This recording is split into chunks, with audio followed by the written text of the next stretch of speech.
পুনৰ আন্তঃৰাষ্ট্ৰীয় পৰ্যায়ত উজলিল অসমৰ বিহু। মধ্যপ্ৰদেশৰ শিক্ষা বিভাগে অনুষ্ঠিত কৰা লোক সংস্কৃতি প্ৰতিযোগিতাত তৃতীয় স্থান দখল অসমৰ বিহু। ৰাজ্যবাসীলৈ গৌৰৱ কঢ়িয়াই আনিলে বিহুৰ দলটিয়ে। অসমীয়াৰ স্বাভিমান বিহু পুনৰ জিলিকি উঠিল ৰাষ্ট্ৰীয় পৰ্যায়ত। ভোপালৰ বালৰং উৎসৱত অনুষ্ঠিত হোৱা লোক সংস্কৃতি প্ৰতিযোগিতাত অসমৰ বিহু দলে তৃতীয় স্থান দখল কৰিবলৈ সক্ষম হয়। যোৰহাটৰ কেইবাখনো বিদ্যালয়ৰ ছাত্ৰ-ছাত্ৰীসকলৰ দ্বাৰা গঠিত হোৱা বিহু দলটোৱে অনুষ্ঠানত অংশগ্ৰহণ কৰি গৌৰৱান্বিত কৰি তুলিলে প্ৰতিজন অসমীয়াক।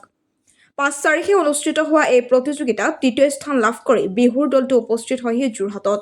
শিক্ষয়িত্ৰী চেতনা বুঢ়াগোহাঁই বৰাৰ নেতৃত্বত যোৱা বিহুৰ দলটোক যোগেন্দ্ৰনাথ বৰা, বেদান্ত উপাধ্যায়কে প্ৰমুখ কৰি কেইবাগৰাকীও শিক্ষাগুৰুৱে সহযোগিতা আগবঢ়াইছিল। প্ৰায় ২১খন ৰাজ্যৰ পৰা অহা প্ৰতিনিধিসকলে অংশগ্ৰহণ কৰিছিল এই প্ৰতিযোগিতাত। যোৰহাটৰ পৰা ধ্ৰুৱজ্যোতি পাছৰ ৰিপৰ্ট, AN লাইভ।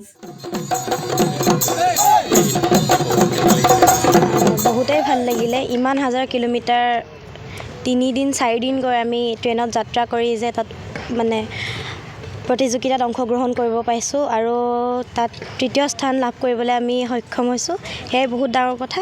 আৰু আমি যে অসম হৈ ৰিপ্ৰেজেণ্ট কৰিব পাইছোঁ, তাক লৈ ভাল লাগিছে। মই আপোনালোকৰ দলটোক শুভেচ্ছা জ্ঞাপন কৰিছোঁ। এক কঠিন যাত্ৰা আপোনালোকে অতিক্ৰম কৰি পিনি অসমৰ দলটোক প্ৰতিনিধিত্ব কৰি তৃতীয় স্থান লাভ কৰি আহিলে, কেনেকুৱা লাগিছে? খুব এটা ভাবিব নোৱাৰা সুন্দৰ অনুভৱ। অতি কম দিনৰ ভিতৰতে মাত্ৰ ক'বলৈ গ'লে সম্পূৰ্ণকৈ ক'বলৈ গ'লে তেওঁলোকৰ অনুশীলন 4 দিনহে হৈছিলে। এসপ্তাহ আমি লৈছিলোঁ যদিও সময়। আৰু প্ৰথমতে আমি ছাত্ৰ ছাত্ৰী নিৰ্বাচন কৰোঁতে প্ৰথমতে আমাক বিদ্যালয় পৰিদৰ্শক মহোদয়ে আমাৰ বিদ্যালয়ৰ দলটিকে ল'বলৈ কৈছিলে যদিও শেষত আমি যিহেতু অসম দলৰ হৈ যাম, সেইকাৰণে আমি প্ৰত্যেক বিদ্যালয়ৰ শ্ৰেষ্ঠ যিসকল আছিলে বিহুৱতীক নিৰ্বাচিত কৰিবলৈ যত্ন কৰিলোঁ। আৰু এই ক্ষেত্ৰত যিহেতু সময় অতি তাকৰ আছিলে, গতিকে প্ৰত্যেক বিদ্যালয়ক আমি খবৰ দিবলৈ অসুবিধা হ'ল। আৰু এই ক্ষেত্ৰত যোৰহাট আমাৰ চেনিজান হাইস্কুলৰ ছাত্ৰীসকল, যোৰহাট গভ বইজৰ 2জন ছাত্ৰ আৰু যোৰহাট এলেংমৰা আৰু বাহনা বইজৰ আৰু যোৰহাট ডনবস্কো হাইস্কুলৰ এগৰাকী বিহুৱতী লিচুবাৰী এগৰাকী আমাৰ লগত মানে অসমৰ দলৰ হৈ প্ৰতিনিধিত্ব কৰিলে আৰু সুন্দৰভাৱে পৰিৱেশন কৰিলে। আৰু সেইকাৰণে আমি হয়তো এই ৰাষ্ট্ৰীয় পৰ্যায়ত পুনৰ অসমৰ নাম জিলিকাবলৈ সক্ষম হ'লোঁ। আৰু এই ক্ষেত্ৰত মই মোৰ লগত যোৱা সমূহ মানে ছাত্ৰ ছাত্ৰীৰ লগতে আমাৰ শিক্ষাগুৰুসকলক ধন্যবাদ জ্ঞাপন কৰিছোঁ। আৰু এইটো আচলতে এটা দলীয় ঐক্য এই দলীয় ঐক্য অক্ষুণ্ণ ৰখাৰ কাৰণে হয়তো ৰাষ্ট্ৰীয় পৰ্যায়ত আমাৰ বিহু জিলিকিবলৈ সক্ষম হ'ল। বহিৰাজ্যতো দৰ্শকৰ দৃষ্টিনন্দন আকৰ্ষণ কৰিবলৈ সক্ষম হৈছে। মধ্যপ্ৰদেশৰ শিক্ষা বিভাগৰ উদ্যোগত অনুষ্ঠিত হোৱা বিশেষ অনুষ্ঠানত বিহুৱে আপোনালোকৰ বিশেষ দলটোৱে তৃতীয় স্থান লাভ কৰিবলৈ সক্ষম হৈছে। এই সুখৰ মুহূৰ্তত কি ক'ব? সুখৰ মুহূৰ্তত মানে আচল কথা হৈছে কি, আমাৰ যোৰহাটবাসী তথা অসমবাসীলৈ আমি অভিনন্দন জনাইছোঁ।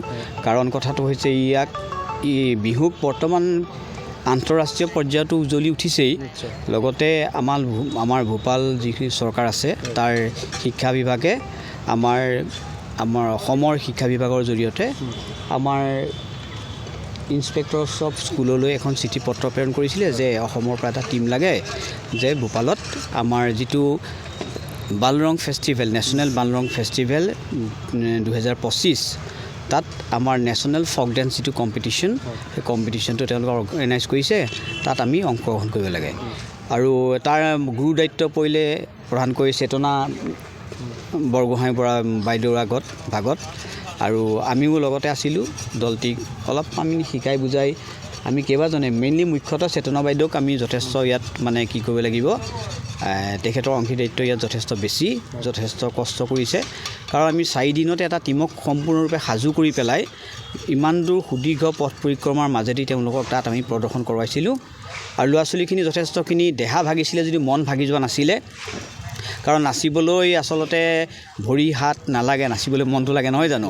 গতিকে সেই মনটোত মানে উজ্বলাই তোলাত আমাৰ 2গৰাকী পূৰ্ণিমা গগৈ বাইদেউ আৰু পূৰ্ণিমা শইকীয়া বাইদেউ, আমাৰ বেদান্ত উপাধ্যায় আৰু আমি যোগেন্দ্ৰনাথ বৰা আৰু চেতনা বৰগোহাঁই বৰা বাইদেউৰ যথেষ্টখিনি অৱদান আছে আৰু দল প্ৰধানকৈ কৃতিত্বৰ ভাগিদাৰ হৈছে আচলতে আমাৰ এই যিসকল সৰু সৰু শিক্ষাৰ্থী আছে তেওঁলোকৰ সপ্তম শ্ৰেণীৰ পৰা বাইদেউ ষষ্ঠ শ্ৰেণীৰ পৰা দশমমান শ্ৰেণীলৈকে গঠিত হৈছিলে দলটি আৰু দলটি গঠন হোৱাত আচলতে ডাঙৰ এটা খুব ব্যতিক্ৰমী চিন্তা হ'ল কি যে দলটি আমি এনেকুৱা অঞ্চলৰ পৰা নিৰ্বাচন কৰিছিলোঁ যিবিলাক অঞ্চলৰ ল'ৰা ছোৱালী আচলতে যথেষ্টখিনি দুখীয়া তেওঁলোক এটা নেশ্যনেল প্লেটফৰ্মলৈ যাবৰ কাৰণে যথেষ্ট অসুবিধা তেওঁলোকক মানে লৈ পেলাই আমি বিহুটোক ৰকে প্ৰেজেণ্টেশ্যন আমি তাত কৰি আহিছোঁ গতিকে তাত দৰ্শকৰ ভূয়সী প্ৰশংসাৰ লগতে আমাৰ মধ্যপ্ৰদেশৰ আমাৰ যি